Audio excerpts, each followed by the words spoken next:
Hello,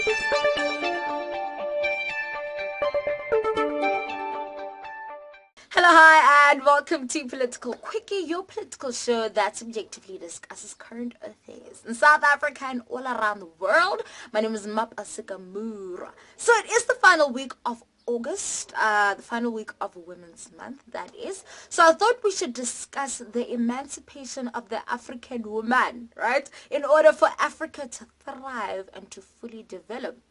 Because like Thomas Sankara said, there is no true social revolution without the liberation of women. So yeah, I'm taking a back seat on this episode actually, and I'm going to allow two amazing minds that I completely respect to take us on this journey of the emancipation of women in Africa. Mapaseka and your Political Quickie viewers. So you've given me the task to talk about what I think women need to do in order to ensure their complete liberation as well as emancipation. So today we're basically talking about feminism. So after having just recapped for myself what feminism is and the types of feminists that there are, and you asking me the question what type of feminist I am, I have to say that I'm a feminist that really can't be categorized. I don't categorize myself into any type of feminist. I'm just a person who advocates for the rights of women. I'm also a person who believes in the quality of the sexes. In a nutshell, I don't believe that in society, in the workplace, politically, anywhere really, women need to be seen as less important, or women shouldn't experience the same rights and equality that, men should. And then after having asked me that, I started to wonder, okay, I believe this and I say I am a feminist, but what am I doing and what do I think can be done to ensure that women reach this emancipation as well as liberation currently right now? And I was having trouble with that until after I read an article by Annalise. She's a journalist, and her article was based on a panel discussion on this same exact thing. And she was talking about, or rather on the article, it was said that one of the things that needs to be done, which I 100% believe, is that we as women literally need to have conversations with our younger girls as well as with our other women who haven't come to the conclusion that they're as important as our male counterparts or their male counterparts. So we need to hold conversations, which is why me and a friend of mine as well as I have started a movement, what we call a movement called Worth It, where we go around to different schools as well as to female residents, just talking to the young women as well as the girls there, to tell them and to remind them that they are worthy, that they are worth it, and that they should demand and they deserve the same respect as any male or any other person in this world. One of the other things I think needs to be done is that women need to start taking up spaces where their voices can be heard. They need to be seated around the big tables that make the big decisions. So in things like the G7 summit that just took place, a lot more women need to participate in that. And what that helps is that other young girls and other women start seeing that actually as a woman, I'm just as important and my voice can also be heard, and that I can also one day make it into, make it around those big decision-making tables. So with that also, it raises the aspirations of our parents. And what it happens when we raise the aspirations of our parents by seeing, other women doing the things that our parents maybe thought that we couldn't, is that they start encouraging their little girls, and as parents themselves or as a mother, they start seeing that actually this is stuff that can be done. And then we start seeing more women going into careers that are male dominated.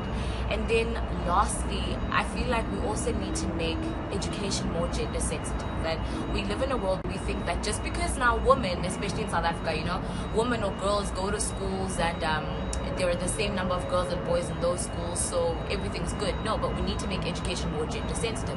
What do I mean about that? It means when we're opening up textbooks and when our young girls and our young boys are opening up textbooks, those textbooks are not saying the things that we as feminists, or the people that who believe that there should be equality amongst the sexes, is not saying. So those textbooks shouldn't have Tabo, who is a big CEO, and Miriam, who stays at home with the kids, and there's nothing wrong with that. But then our textbooks also just need to be more open in not just following what is stereotypically the norm. needs to be gender sensitive.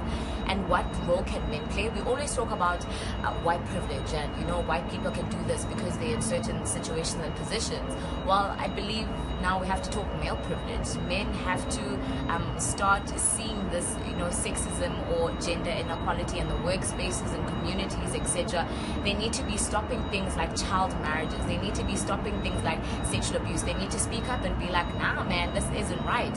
Our men and our young men who have actually, you know, come to realization and the light that, you know, women are treated this way and they shouldn't, need to go back to their all-boys schools, and they need to go back to their communities and speak to their boys and say, listen, I know that we've grown up and this is what society says about women and this is how they should be treated, but in actual fact, this is how they should be treated, and they're our equals, etc., etc. And just to end off in this light, there's this quote, I don't know who it's by, but I love it and I feel like it's a good way to end this off. It talks about how, I'm just gonna summarize it, but it talks about how it seems like the way that society is, it seems like men have forgotten that in actual facts they are half man but half woman at the same time, and that as women we are half woman but we are half man at the same time.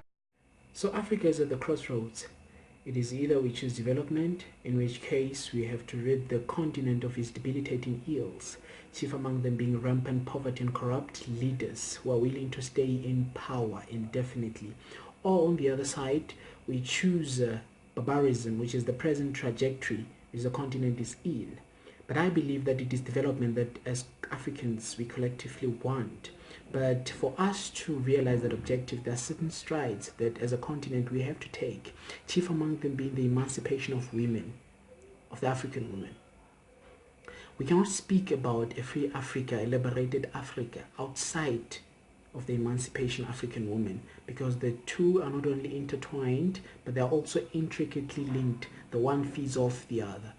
And we know that in Africa, the African woman is oppressed both by a capitalist system that refuses to acknowledge her worth, by paying her a similar amount, similar wages to that of her male counterparts, especially in instances where the job they're doing the same, and a very same woman who's oppressed at home by a patriarchal, a misogynist, and a chauvinist African man. Now, this emancipation that I speak of cannot be reduced or confined to mere representation statistics, where we think that just because there are a number of African women were in cabinet or an African woman is CEO, then that is adequate. No, this emancipation that I speak about should engender a structural metamorphosis that is going to see the total dismantling of patriarchy and replacing it with a kind of system where men and women are equal, and therefore the African men and women can decide on an equal footing as equal human beings what kind of Africa they would like to build and the kind of Africa that they collectively envision. But in the present moment, before we realize all these objectives, I think that as men, as African men in particular, the best thing we can do to show solidarity and to support women in this, the women in this regard, is to stop telling them what their struggle entails, because we're not the ones who are at the receiving end of this oppression. We should stop telling them how they should live their lives, how they should approach certain aspects of their lives. We should stop imposing our views on them, and this is both in public and in private space. And we should stop performing a toxic masculinity, and we should stop to use our physical strength to oppress these women by beating them and by raping them. But I think the best way to show solidarity and to support the struggle is as men to educate each other, to educate other men across our society about the things that we are doing to women that are wrong and how they need to stop. And we need to show them a bigger vision, which is the Africa that we would like to build, and that Africa we can only get there if and only if we stop treating women as outcasts and as lesser citizens than us. I actually, like, I'm not going to say much because I feel like they've already summed it up so beautifully. Like I said, I respect their minds. So, yes. But what I'm going to say is I always say to black men that if you want to understand how black women feel about you, or you want to put yourselves in our shoes, then simply channel the feelings that you feel towards white people. That's all you have to do. Because I feel like white people and black men, same WhatsApp group, okay? And it's even in the little things, like you'll have, you know, white friends or date white people, etc. But every once in a while, there is that sense of ignorance that just comes out and you're like, hey! It just shocks you, right? Or not really. It's the same with black men. I always find myself in a position where I have to argue with a black man because he's done something sexist. But instead of just simply asking, why would you say that's sexist? He's going to go ahead and say, defend his position of why it's not sexist. All you have to do, the perfect response, right, is to ask why. I would say your conduct is sexist. Not defend your position because you do not see it the same way I see it. You're not on the receiving end of it. I feel like for black men, there's always something more important than the liberation of black women. Apartheid, they were like, wait, let's fight, this struggle, wait. And then now there's, the economic struggle. And they're like, wait a minute. Let's fight this. Let's expropriate land first. And then we will talk. I find that very hypocritical. Because what you're saying is that the emancipation of women, right, will somehow disturb the ultimate emancipation of black people as a race. Because there are things that are more important, but our struggle is not as important. But it's only because you're not in that position that you say that and you feel that way. Okay? I feel like black women need to understand that black men are not coming to save us. The same way white liberals can never save black people.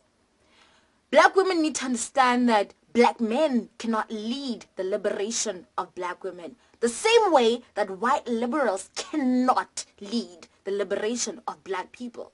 We love you guys. You're our brothers. And of course, we want solidarity. We want you to stand with us, right? The same way, white liberals have stood with black people and supported them in their struggle. But you need to understand that your place is either beside us or behind us. You can never, ever be in front of us leading that struggle. Never. So black women, we need to be wary. As much as we love our black brothers, but at the end of the day, they sit in a place of comfort and privilege because of patriarchy. So we need to be wary of them. As much as we love you guys and there are other struggles that we fight together, this is our struggle. We need your support. We do not need your leadership. Especially because in South Africa right now, women are getting killed and raped. Especially by black men. Karabo Mokoena, like the list goes on and on and on. So we need your support. We don't need your leadership. And yeah, that was it. I love you guys. Use your talents to serve humanity. And I will see you on Friday. Yeah. Bye.